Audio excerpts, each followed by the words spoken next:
মানালিতে আমরা 3 night stay করেছিলাম। তো এই যে এত ভোরে পায়ে হেঁটে কোথায় যাচ্ছি জানেন? যাচ্ছি আপেল গার্ডেনে, যেটা আমাদের হোটেল থেকে প্রায় ওই পায়ে হেঁটে 2-3 মিনিট রাস্তা গেলেই পড়বে একটা আপেল গার্ডেন, যেটা আমরা নিজেরাই বের করেছিলাম খুঁজে। তো একদিন ভোরে আমরা প্ল্যানিং করে সবাই, এখানে যেমন আম কুড়োনোর মতো, তো ওখানে গিয়ে দেখলাম বেশ আপেল, কয়েকটা গাছে বেশ ভালোই আপেল আছে।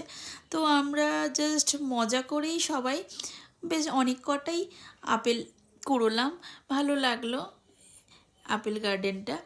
রেখেছেন, মনে হচ্ছে যে কিছু পর্যটকরা যারা আমাদের মতন আসবেন ওনাদের দেখার জন্যই বেশ কয়েকটা গাছে আপেল ভর্তি ছিল। আমরা মজা করেই ওই দিন ভোরে বেরিয়ে আপেল কোড়াতে গেছিলাম, ভালো লাগছিল বেশ।